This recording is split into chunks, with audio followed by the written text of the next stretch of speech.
spooky mates of YouTube, Marcel from Aussie Horror here, and in today's video, I'm not actually going to be reviewing a horror movie, I'm going to be reviewing the new Aquaman movie. I know, quite a shift in tone there. And I've got a lot of thoughts on this one. I actually thought the movie was pretty good. Like, I must admit, I was a big fan of the Flash movie, even though, you know, all Ezra Miller BS aside, the movie itself was pretty fun. And I've got to say, this movie is no different. There is something about Jason Momoa's Aquaman. He is so charismatic.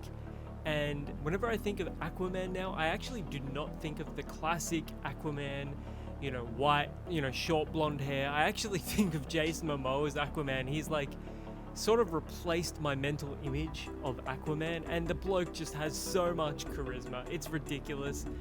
And his charisma and his relationship and dynamic with Patrick Wilson's Orm just carries the movie so well.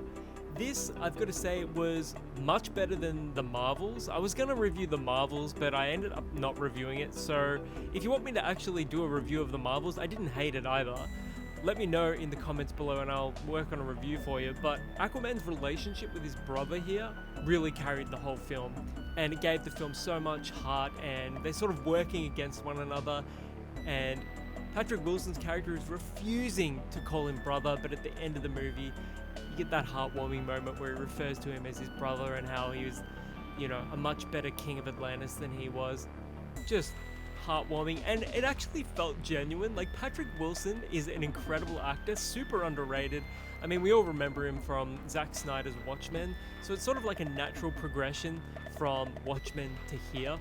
But Jason Momoa as Aquaman, fantastic. Temuera Morrison as Aquaman's father, fantastic. And I know I'm gonna cop flack for this, but Amber Heard's role in this movie was bigger than I thought it would be, and even her performance here was decent. Like, she was one of the weaker actors in the movie, but that by no means invalidates her performance or anything.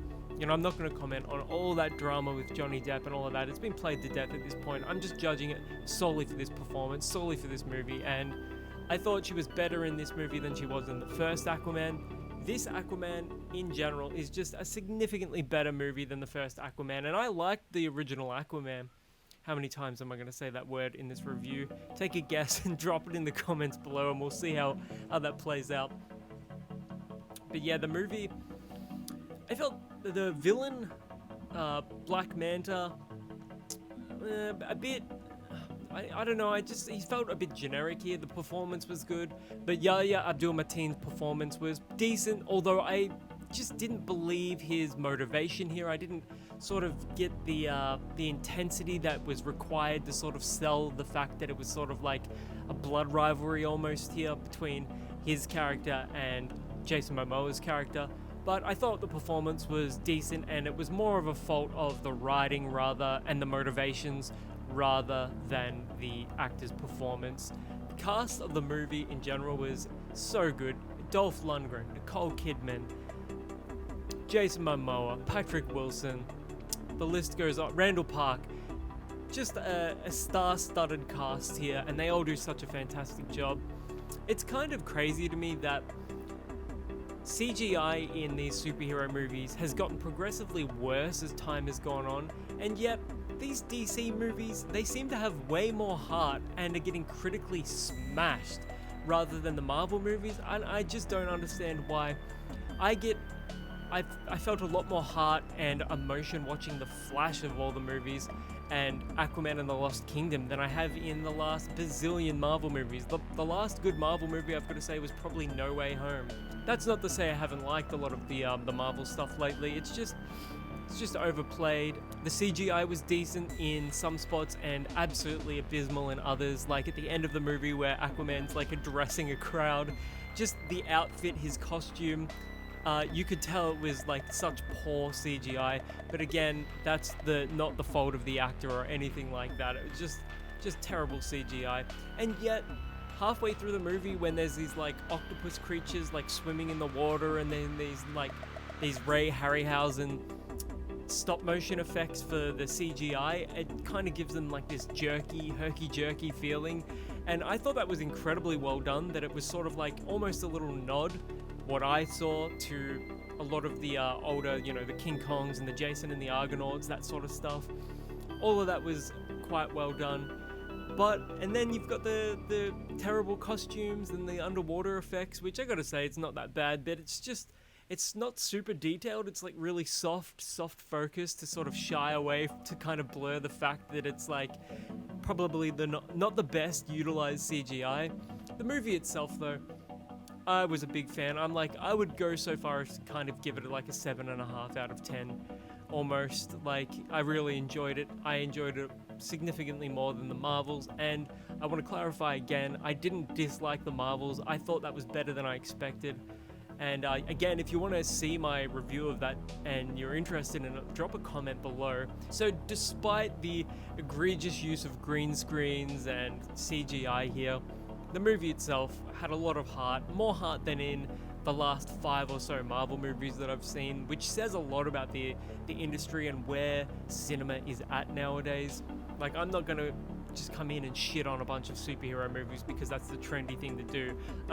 I judge movies on a case-by-case basis, and The Flash was so much better than I thought it was going to be. I saw that movie in the cinema twice, or maybe it was 3 times. It was that good. And I'm going to buy the Blu-ray as well because it was incredibly fun and emotional. And this movie, not quite as emotional as The Flash, but all the performances, they hit. And the movie itself was decent enough. I still think The Flash was a better movie, but James Wan did a great job directing here. I could see in some of like the imagery that he used, especially with sort of like the undead sort of magical creatures, the undead demons or whatever the hell they were. You could tell that James Wan has experience in horror because they looked real gnarly and gross, and even though the movie is PG-13 in America and M here in Australia, they had that sort of line blurring grotesqueness to them, and I really liked that aspect of the movie. At the end of the day, the only real downside of the movie was the motivation of the villain, but that's sort of not even the main focus of the movie. The main focus of the movie, the relationship between Arthur and his brother Orm, the dynamic between Jason Momoa and Patrick Wilson, it was so good. That's what you go to the movie for. And even Amber Heard's performance, again, wasn't terrible. I really enjoyed it, and if you guys enjoyed it, let me know in the comments below. Let me know if you didn't enjoy it, and let me know if you want to see more non-horror related reviews here. It's just a lot easier rather than like set up my couch and do a review there. It's easier to just plug in my streaming setup and do a review like this. Maybe it looks good, maybe it doesn't. Again, let me know in the comments. But I'm really looking forward to hearing what you guys have to say about this movie. I enjoyed it, I've got to say, and the DCEU, it's been getting absolutely crapped on over the last, I don't know, since its conception really. It was sort of like patchworked together, but I really felt that these movies were underrated, and in 10, 20 years time, I'm going to look back on them very fondly because Man of Steel was fantastic. Batman vs Superman was probably one of the greatest superhero movies I've ever seen, and I know that's a controversial opinion. But yeah, all of these movies have been pretty decent, and Marvel has really dropped the ball for the way they've portrayed their characters lately in a way that the DCEU hasn't. Although the overarching story in the Marvel movies has been more interesting and engaging, rather than the pieced together Justice League vibe of the DCEU, but the individual films, judged on their own, have been so good. And I'm sure a lot of you are going to have a lot of opinions about that as well. Anyways, until the next video, my name is Marcel from Aussie Horror, and I'll catch you guys around.